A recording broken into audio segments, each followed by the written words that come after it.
game one of this series. Interesting thing to note, this time we will be alternating sides. So we will not have one team all on the red side like we did in the last game. This time though, Godbro should be able to get his counter pick, but ooh, Rise Band on blue side.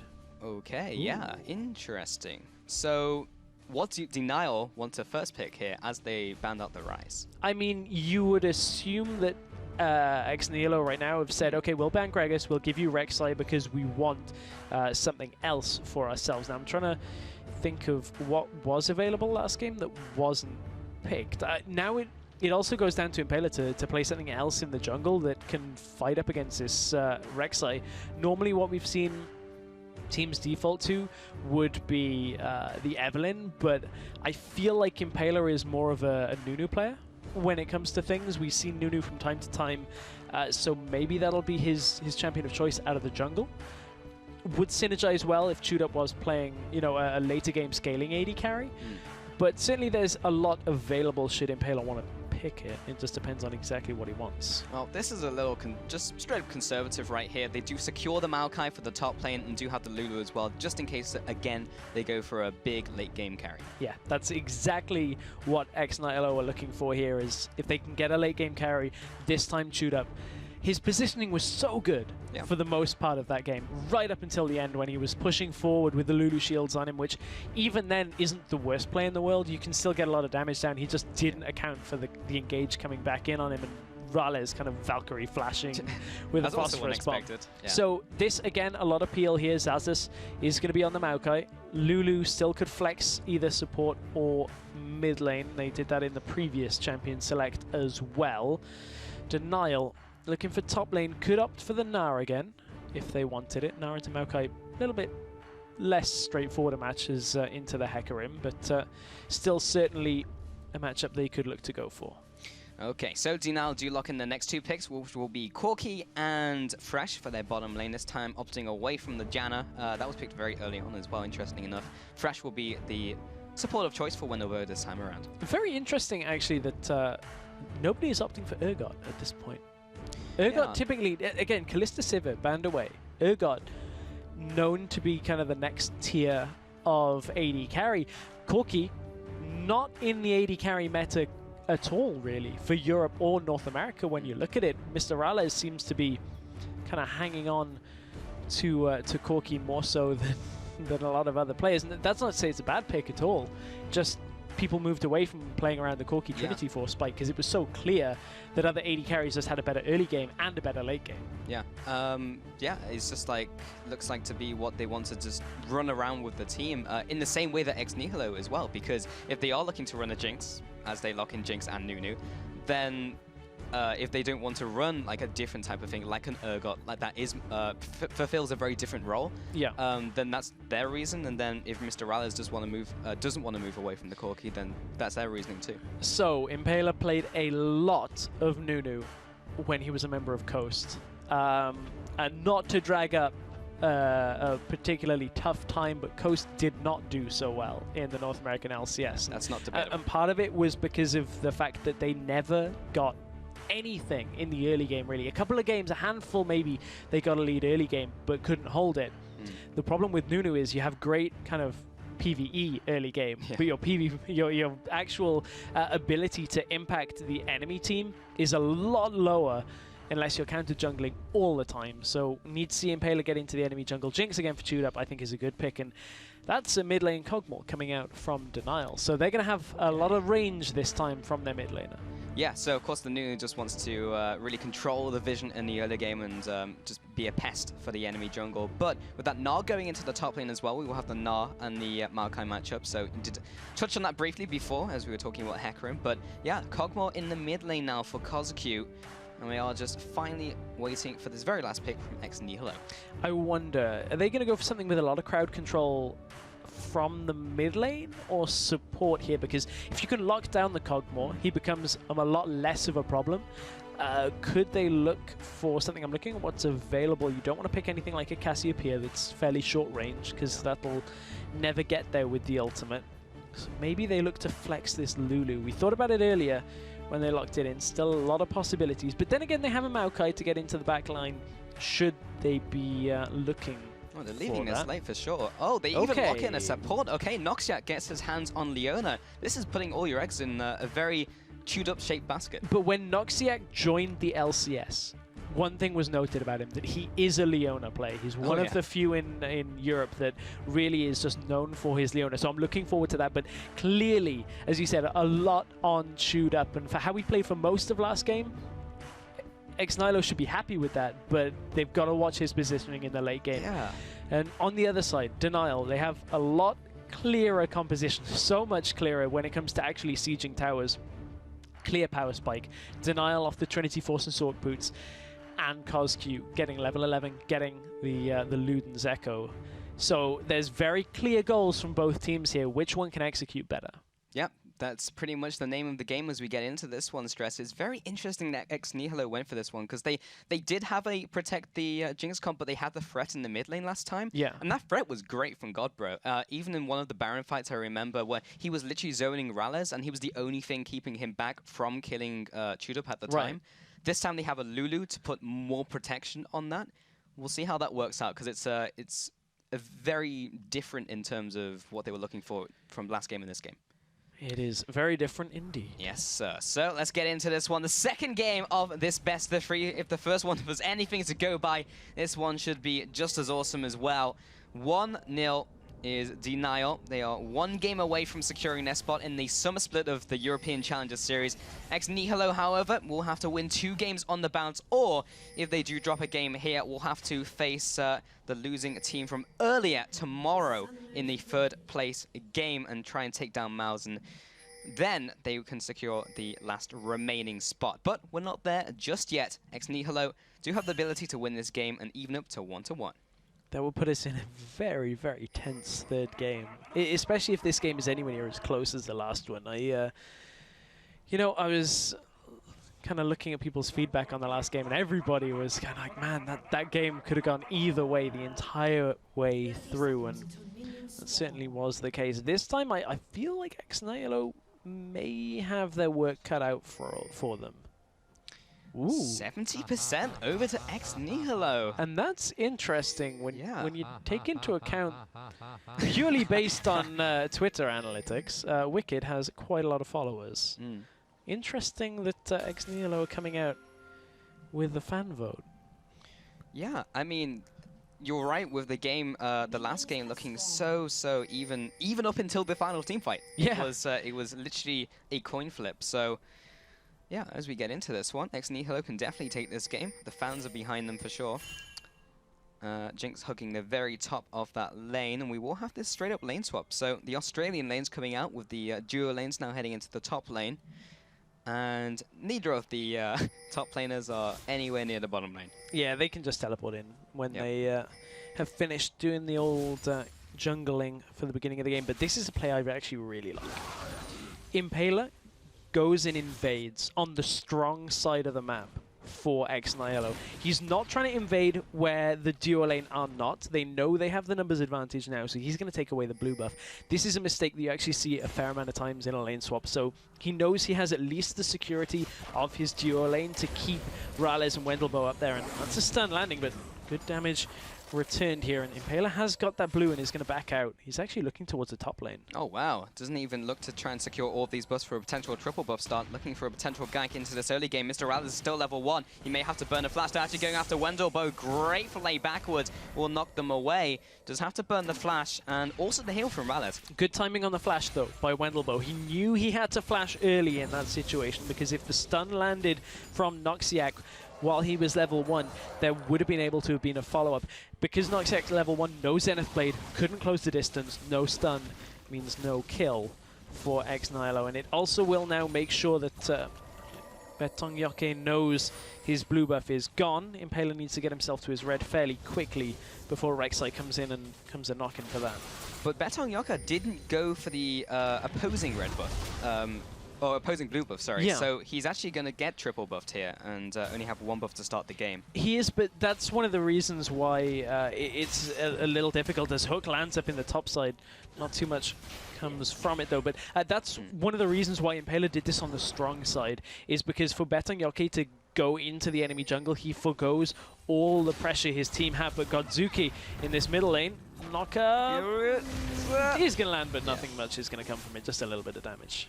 Too close to the turret at that point, was half a team away from getting the knockup, but yeah, as a result, can't immediately go for that blue buff, so Impaler actually just taking the leisurely route to his own blue buff, just taking the Wraith camp there as well, or rather the Raptor camp.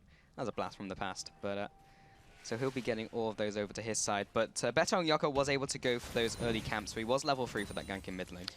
Ex Nihilo seem to be reading the ward situation top here because they know that Corki hasn't gone out to ward yet. He has one in his trinket slot.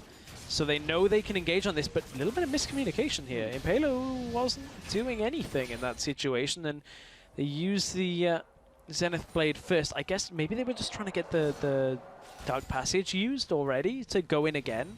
If they can get the timing on that, that could punish Mr. Rales quite a lot here, as Impaler is looking to come up back into that top side. Looks like Denial may know something's up. Oh, and Wendelbo does not have flash either, does get the play down once again, but look at all that CC, and also the Flame Chompers does land a death sentence onto Impaler, but it's going to be his own death sentence as he goes down for first blood, going over the chewed up. Meanwhile, in the mid lane, Betong Yoka knew that his counterpart was in the top lane, tried another gank mid lane, did manage to burn the flash this time onto Godbro, so did manage to get something in return, but it wasn't a kill. But that's exactly what Ex Nihilo needed at this point. They're playing a Protect the Jinx composition, so ooh, good damage from Zaz. So that is a great start from Ex Nihilo. Good target focus as well. Knew that there was no flash on Thresh. Again, this is what Maus weren't doing in our first series of the day, is you get the summoner, you loop back around, you punish them for pushing without summoners, and that's exactly what Ex Nihilo have done there. And Zaz is going one-on-one against Wicked. It's just a fairly even matchup, just trading blow for blow, really. Small advances to Wicked, but nothing to write home about just yet. No one has gone back to base, just apart from Kozku, who has picked up his tier, so we'll be tracking that one again like we were before. Actually took 23 minutes until we saw the fully stacked tier in that game earlier when we saw the Cogmore, so we'll see if Kozku can do that a little faster this game. We'll be playing up against Lulu, who's not going to be exerting a whole lot of pressure onto a Cogmore in mid lane. Yeah, not a whole lot, but you know, one of the things that that Power of Evil talks about a lot when it comes to this Cogmore mid is he has to survive the laning phase. He has to get to level 11, at least even, otherwise it is such a difficult matchup with any Cogmore to stay in. Yes, you can buy time and go late game with the extra range that Cogmore is going to get, but it certainly is a lot easier if at least you draw even. And with a Lulu as your lane counterpart, very little chance that a Lulu is going to out-damage you very early on. So Zaz's did go back and pick up the Catalyst. Impaler is here to annoy Kozku. Gets snowballed. He will be now slapping him on the back. Betong Yoka there is able to follow up though. Gets turned into a snowman, but will get the flay backwards from Wendelbo, who has roamed from the top lane. Godzuki does not have his flash, and he may be falling as the ultimate comes from the sky. Kozku picks up that kill. Impaler will have to flash away. Noxiac now roams into the middle lane, tries to get a bit of damage onto Betong as the snowball comes through. And Wicked was heading up to the mid lane just in case that trade went on for a bit longer. But so all Impaler wanted to do was annoy his opponent, but it cost him his mid laner's life. It did cost him, as yeah, you can see Lulu not having too much ability to get away from that fight, and that's a great start for Denial's mid laner right now. Cogmore is going to be able to sit fairly happily. We'll take the Thresh Express out, and yeah, Kozku in this lane. Yeah, I was saying Lulu's not going to have all that much kill pressure against a Cogmore, but Cogmore certainly with his teammates in the lane is going to be able to do a fair amount to Lulu. But Impaler's invading here, getting some wards down fairly early on. They've got to be careful though, because collapsing on them is Wicked from this bottom side, and Wicked's getting close to transforming here. Noxiac's going to try and Zenith Blade his way out. Oh, gets the hop though, and there's the Flame Chompers, just block off the rest of the team, locks them down. Chewed Up though, gets death sentence. Oh, the flay onto 2. Chewed Up face plants the wall. Noxiac as well, the flash from Wendelbo does manage to get down. The exhaust should be enough slow perhaps to pick up this kill. In fact, the flay will make sure it goes down, and Kozku finds it with the ultimate, the living artillery. 4-1. This is a very different game from what we saw earlier. And just all of a sudden, Denial, they just capitalize on a mistake from Ex Nihilo. They should not be invading at that point. With Chewed Up not being able to pressure Wicked in that lane, they left the lane with Noxiac from that bottom lane, crossed into the jungle, and Wicked just kind of walks over. Chewed Up didn't do anything to make sure that Wicked didn't enter that fight, and they didn't respect the Gnar rage being built up either. So, man, that was not a great play out of Ex Nihilo. Well, we'll see how they recover as we get into this game. It's only 9 minutes in. There is a 2,000 gold advantage. Yes, Kozq is looking fairly beastly right now. Yeah. Has picked up that unusually large rod from that fight. Had about 1,900 gold to spend as he went back to base. So he's a pretty happy Cogmore who will continue to farm against the Lulu. And will be picking up the Blue Wolf as well. So Dragon is still on the board. May see an even earlier one this game. But Wendelbo will be the one helping him take that blue. In the top lane, or rather the bottom lane as they swapped around, 79 farm to 72. So not a big difference between the laners, but to be expected. Top lane, or rather the duo lane, is really where the biggest discrepancy has opened up with 79 to 59 between Chewed Up and Ralez. Yeah, and it's because Ralez has just been sat in this top lane just farming while everything else was happening on the bottom side of the map. Really, there's no way of Ex Nihilo to just forcing Ralez out from that lane. Yes, they have a Maokai, but Maokai Nunu is not really going to do too much of that. All Ralez has to do is wait out the Arcane Smash and just Valkyrie away once the W is down as well from Xaxis. So there's not all that much they can do, and Chewed Up needs to get himself some farm up against this Gnar, but Wicked in Mega Gnar is going to have to back away, and the game suddenly slows down once again. Betong Yoka opting towards the Warrior Enchant. Meanwhile, Impaler going for the pretty much standard, Cinderhawk. We did see a Poacher's Knife from Dan in the qualifiers. Yeah, we did. It lost. Ooh, well, wow. in the mid lane though, Godzuki, a lot of damage in from the living artillery. It is raining on Lulu's head and does not want any of that. There's another Prey Seeker just for the road home. Impaler is there just in case they follow up. Or if they overextend as well. Lulu does have a bunch of damage in this early game. Just hit him with the snowball, gets him to tunnel away. And 5 gold in the bank to Impaler. Importantly though, the pink ward died. They couldn't save their vision denying in that bush. That's going to be important. Every time that you can deny a pink ward from staying up for denial, they're just going to be able to start looking to take dragons again, especially with a composition like this where they have very definitive power spikes once Kozq's 11 in 2 levels time, but it's top lane Ralez is getting engaged on. Well, Noxiac lands the engage here, the Zenith Blade into the stun. Xaxis as well gets the ultimate. There's the flash away from the Solar Flare. Wendelbo though is still trying to get followed up on. Impaler now comes in from the bot side, hits him with the snowball, tries to land the red buff. Teleport now coming in from Wicked, comes right into the fight with the Narbard charged up, in with the slam as well from the Wallop. Doesn't quite land it. Jinx Rocket from downtown just tags Kozq in the mid lane meanwhile, but the only casualty of that was Wendelbo. The other casualty is going to be the blue buff going over to Kozq. They know they can't secure that for Ex Nihilo's side of things, so kill picked up in the top lane in favor of Ex Nihilo. Will go a little bit of the way to alleviating some of the pressure that is there, but flash in the bottom lane. Flash into the knockup, and the follow-up damage is going to be enough though. Looks for the tunnel perhaps onto Chewed Up, does land the Prey Seeker, actually decides to back off with the knowledge that Godzuki's coming in from the mid lane and will be escaping with his life, so the aggressive flash didn't quite pay off. Absolute Zero used just to clear the wave, stop Wicked's push there. It's kind of important at that point because he had to buy time for Xaxis to get there because they want to save the teleport on Xaxis. That is why the ultimate was used, but Dragon is available. No one has taken one yet in this game, even though there has been a lot of focus around the top side. No team has really found the room to take down the first dragon of the game, but Denial have 2,000 gold lead as Betong ults back into the jungle. Now, you know, Ex Nihilo know that ultimate is not going to be available to cross distance if he shows himself topside on map again. So over the last 13 minutes, we've had a couple kills back and forth. There is a slight advantage now to DNL over farm and no turrets, but mainly just the farm and the kills. They do have that small advantage of around 2,000 gold. There's an advantage in every single lane in terms of CS, even in the jungle. Not the supports, but that doesn't matter too much. In the mid lane, we do have the Luden's Echo at 13 minutes completed by Kozq, as opposed to the Fiend's Unholy Grail from Godbro.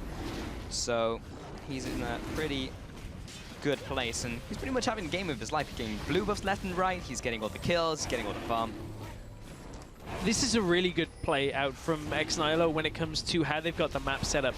So Leona helps Nunu for the beginning of the Dragon, just that he doesn't drop too low from it. Zazas, meanwhile, topside.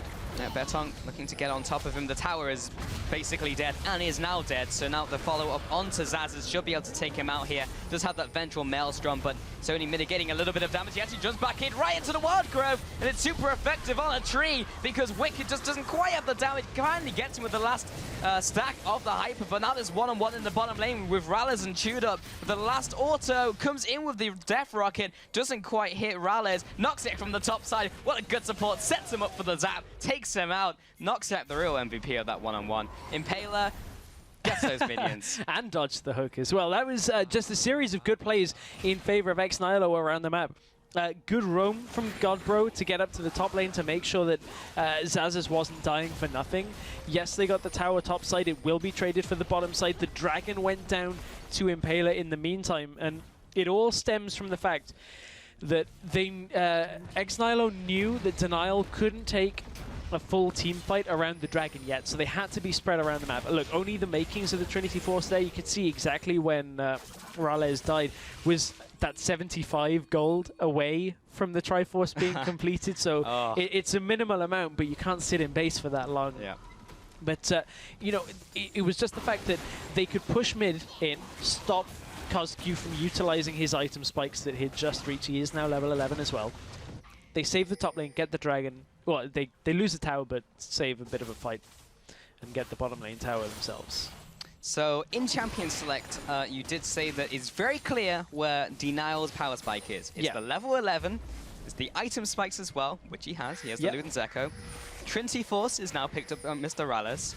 They have all of these factors that say, Denial, you should do things right now. You know what they don't have, though? What's that, The ability to take Dragon. Because it isn't available. Because Ex Nihilo just took it. It was good timing from that. You cannot kill that which has no life. Okay, but you can't kill Impaler. He does have a life, and he's about to not have one anymore. Tries to get the damage out, Zazas, and knocks it. Plus, Godzuki is here to come in with the kill. They get a 1-for-1 retribution, but now Kozq just flash away from the solar flare, so he gets out alive. And that flash is going to be incredibly important for the next fight. However, Ralles, he had just returned to that bottom lane, will take down a turret, but again, every time a turret dies, Chewed Up is over on the other side of the map. This time he's got to be careful, though, because Wicked and Betong Yoke are both here, so they're able to clear this away. Denial, again, taking an objective every time Ex Nihilo are getting something for themselves on the map, but honestly, this game, Denial have a big farm lead in all of their lanes, and that has opened up a gold lead between these two teams that Ex Nihilo are going to be struggling against. Yeah, it will be a problem in the short term for sure.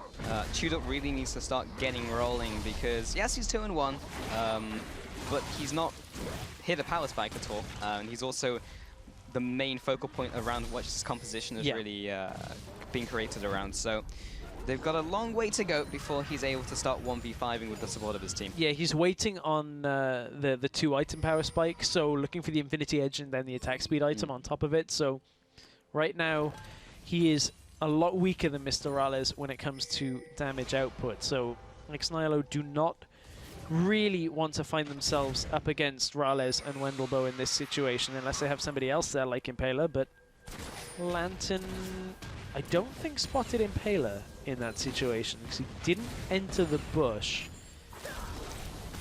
Oh, nice ultimate right onto Wendelboe, though. We'll get the flame backwards, but it's not going to keep him alive with the Super Mega Death Rocket finishing him off. Mr. Ralles now in full retreat. Still has his Valkyrie, still has his Flash and all of his summoners, so he's safe, but his support not so lucky for the 4th time in this game. Again, though, Ex Nihilo are utilizing the lost summoners very well. a kill goes to Ex Nihilo, a tower goes to DNL. This is becoming a very predictable story from DNL. They are just pushing in towers every time they're giving Ex Nihilo just an inch of room.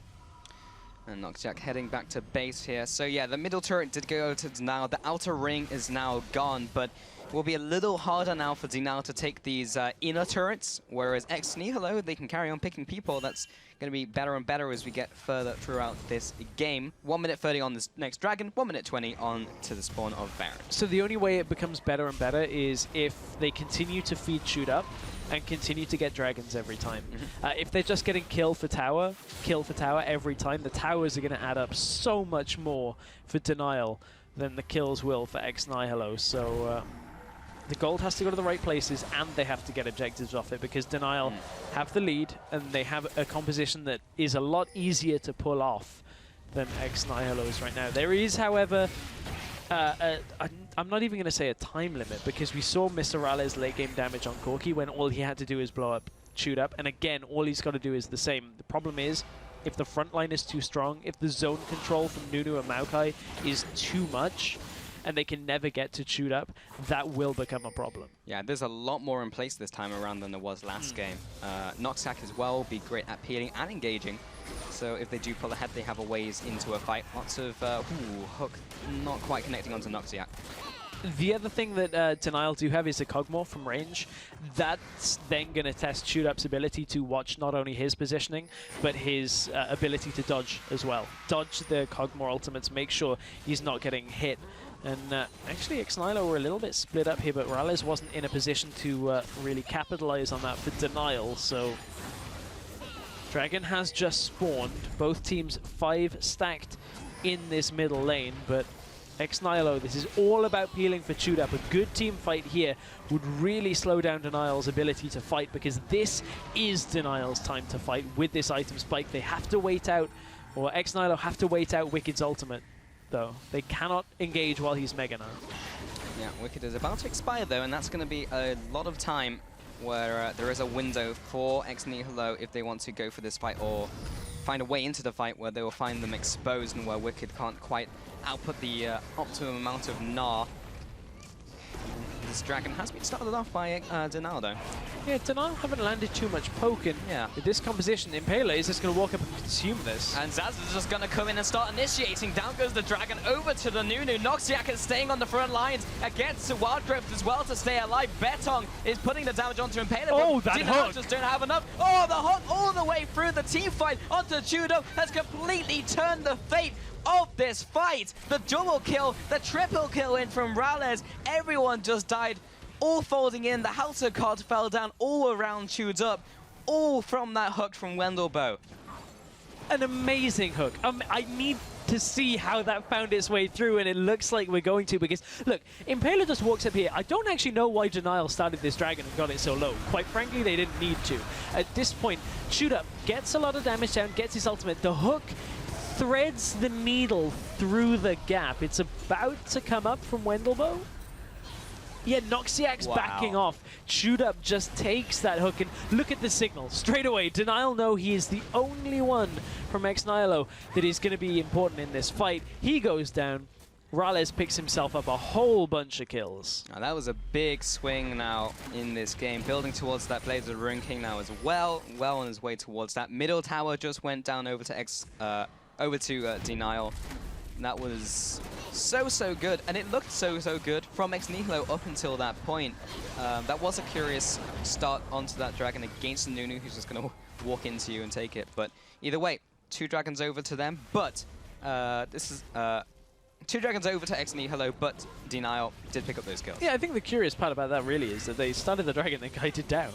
Yes, they've got a composition that wants to siege, but then you don't want to siege with the objective far away from you. You don't want to back away, lower it down, and kind of give it easily over to the enemy team. So a little bit of a gift given away, but certainly DNL made Ex Nihilo pay for that.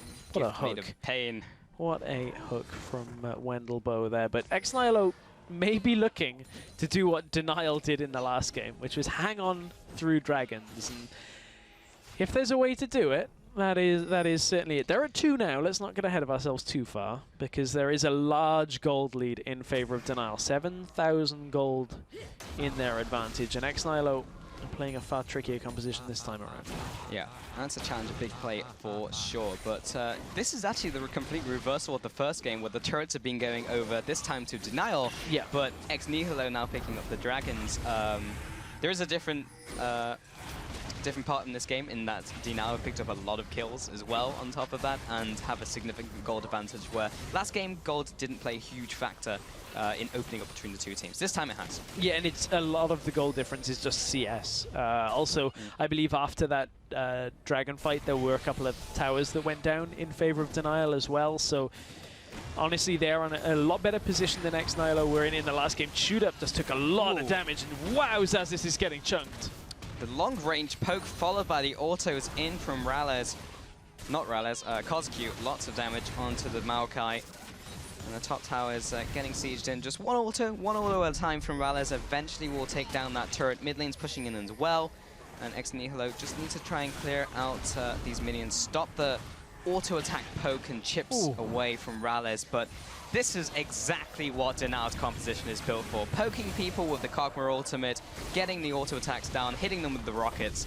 And it's so difficult to deal with. Yeah, I mean, all Ex Nihilo really have here is waiting for Noxiac to throw down his ultimate. If he can catch Kozq, that's what they're looking for, but they've been baited away from the turret. Wicked is about to transform as well, but they do find themselves going back in. Whoa, they found Zazis, and that big tanky Maokai is going down very quickly. Just get hit by the wild growth, and that will take down Rales. That's a 1-for-1, but the more valuable member is dead. Chudo, it does too far forward, and the wild growth was already used. There was nothing else to protect him, and now the rest of the team will be chased down. Betong taking a couple tower shots. Impaler is on his way out, has bloodboard himself, so despite them picking up Rales, Chewed Up just got caught. Again, key crowd control abilities are landing square onto the only carry on Ex Nihilo in this game. They've forgone the ability of Godbro and Zazis to carry and put it squarely on the shoulders of Chewed Up, but you'll see it again.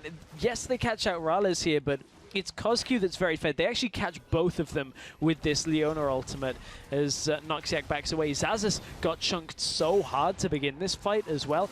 Denial, yes, they stack here and they get caught by a big ultimate, but the follow-up here from Ex Nihilo, they're all so low. Godzuki right now is, yes, he picks up Rales, but can't actually do too much forward. And then Chewed Up, it's all about stepping forward here next to this wall, and Wicked's just going to flash ult you every single day. Yeah, held on to that ultimate just for the right time, just for when Chewed Up put a foot out of position. And again, another team fight goes over to Denial because of a mistake made mid-fight from Ex Nihilo. Because the starts of these fights are always looking good for Ex Nihilo. Yeah. Good ultimate here, a great initiate around the dragon, picking up the dragon even, but it's just a mid-team fight mistake, which is costing them. Interesting, we're seeing the Mallet Black Cleaver build coming out again from You know what's going. No. Is it coming next? Is that what we're going to see next? I mean, there's people he was going to be able to hit. He's pretty much always going to be hitting 3 people with those 3 tanks on the front line. That is very true. It is. That's the thing. Ooh, Kozq only got hit by the Noxiac. Yeah, doesn't get the stun down. Betong Yoka onto Zazas here, trying to get the damage out, but the front lines are still holding from both teams. Chewed Up again is getting damage from the side. Rales, takes him out, snipes him down with the auto, but it's Betong who's going huge, gets the triple. No quadra for you today, as Kozq comes in with death from the sky. Was not able to pick up his quad or even the pens there onto Impaler. At this point, Denial is so far ahead that Ex Nihilo just can't take these fights. Every single time they try and engage, the Maokai is just not tanky enough to sit in front of Denial's team composition. Impaler wasn't in the right spot either. He was over the wall, no chance to use his ultimate. And Denial are going to take a Baron from this. As, I feel like that fight is probably the nail in the coffin here from Ex Nihilo. It's a big one for sure. 14,000 gold now in advances, but let's take a look at what started it all off there. Noxiac coming in with this initial engage. So Wicked's in the top lane right now, looking for a teleport timing, and Kosku only gets clipped here, so you can see Noxiac starts to even back away. Xaxus didn't really have a good target to go on. He only goes on the Rek'Sai at this point. Impaler is walking his way back around the fight here to try and get back in, but there is so much splash damage coming out from Denial that Shoot Up gets absolutely shredded down. He stops to try and output damage, realizes one auto attack is not enough to do anything, and Rales, from the same kind of play that ended game 1 of this best of 3 series, shuts down Shoot Up again. Yeah, and the game is not completely done just yet, but those 3 big team fights in a row, pretty damning here for Ex Nihilo. Denial have done such a good job this game. The recurve bow from Wicked. Excellent. Well, I have to talk to Wicked. Yeah. Because I'm open to the idea. It makes sense on paper. Look, if they win this game, it's 2-0. It's true. So yeah, I'm not criticizing him.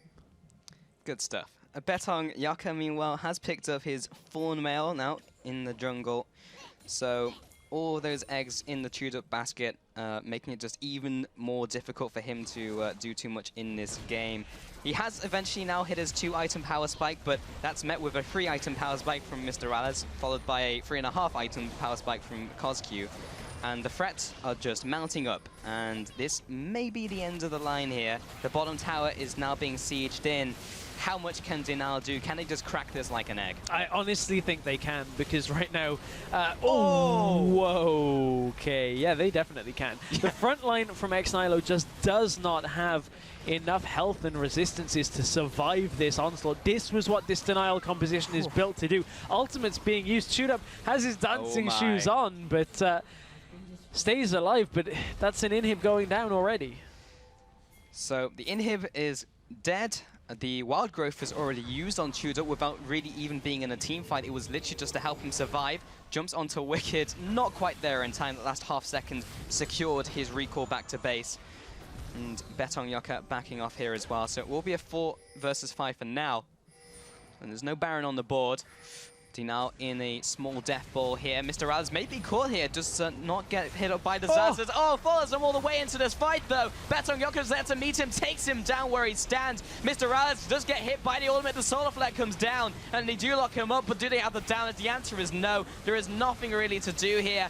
And Chewed Up is trying his best to deal the damage to the tanks. Now just walking into the back lines trying to kill them too, but is just too far behind. And Mr. Rales is a one-man army. He's exactly what Ex Nihilo needed in an AD carry in this game, and they just didn't get it. A 4-4-0. The surrender vote comes in. Ex Nihilo throw in the towel, and that is 2-0 over to Denial in this game. Whew, man, that game was so much cleaner from Denial. The early kills going over to Cosq was exactly what they needed, so that as soon as he got that level 11, the Luden was already completed. He already had additional AP on top of it. And they played around it as a composition, both the Kog'Maw and the Corki, so well. And that's a very tough composition to play against when you're putting all of your eggs in one basket on Shoot Up. And you're never really going to get the crisp, clean engages. But too many fights that Ex Nihilo gave away in that game that Denial just absolutely capitalized on. Yeah, and talking about team fights, we're going to take a look at a replay of the first fight that really just started the ball rolling. It's the one at Dragon where Impaler gets to the Dragon. And so at this point, yeah, we talked about how Denial basically gift Ex Nihilo the Dragon on this play, but this looks a little rough for Denial. Yes, there's health bars that are missing a lot, but that death sentence was just absolutely superb from Wendelbow as he managed to catch it. I mean, that's the difference between a won and a lost fight. You can argue that Denial would have just kited back and down and output a lot more damage, but that wouldn't have 100% won them that fight, because that would depend on how much damage Shoot Up was able to get off, but certainly once Shoot Up is out of the picture, team fight's easy. Chewed off of the picture, yeah. But I mean, that was the first of like what 4 fights that we saw in a row consecutively that just all went downhill. But looked so great at the very start of them for Ex Nihilo, but didn't work out as it progressed. I mean, to be honest, Ex Nihilo could never really group when they had the right items to. They were waiting on Jinx to get that second item power spike with getting the extra attack speed, but they never got those team fights. They were always getting poked down beforehand, could never really engage, and when they did, Xaxus was too low, or Impaler was too low. There was just no real clear time to fight, and that's a lot on Denial, actually, ironically denying the ability to fight. Yeah, and Denial were always proactive in this game. Like, they always made smart plays, and they always punished Ex Nihilo when they tried to challenge as well. So they were always the first ones to the punch, and they were so good at pushing their advantages, knowing how strong they were, to just keep going and keep pressuring, and knowing what they could take at what time. I think a real key thing, though, to take away from this series is how much more confident Mr. Rales looks, though, at this point. I mean, you remember back to his days on MYM, and compare that to how he played when he was on Super Hot Crew, when they finished 3rd in the regular season. Mr. Rales in this series just having 2 amazing games as Corki. You just saw him blow up, shoot up time and time again. 17, 4, and 13 in those 2 games as Corki. Yeah. Really, really strong performance. Yeah, I don't remember a time in the LCS where I saw Mr. Rales Valkyrie flash onto an AD carry and just blow up the backline by himself. We saw that once in the first game. Second game, he just jumped into the backlines as well. It was fantastic to see as an AD carry, and even Corki as well, who's pretty squishy. Yeah, it was really nice to see from Rales, but ultimately, that lands us at a point where Team Dignitas Europe and Denial eSports both 2-0 their way into the European Challenger Series.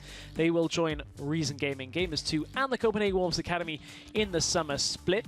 That means that Maus and Ex Nihilo will play tomorrow. That'll be off broadcast for the last spot in the summer split. Now, you can find a VOD after the game and any other games you've missed on LOLesports.com's VOD Hub.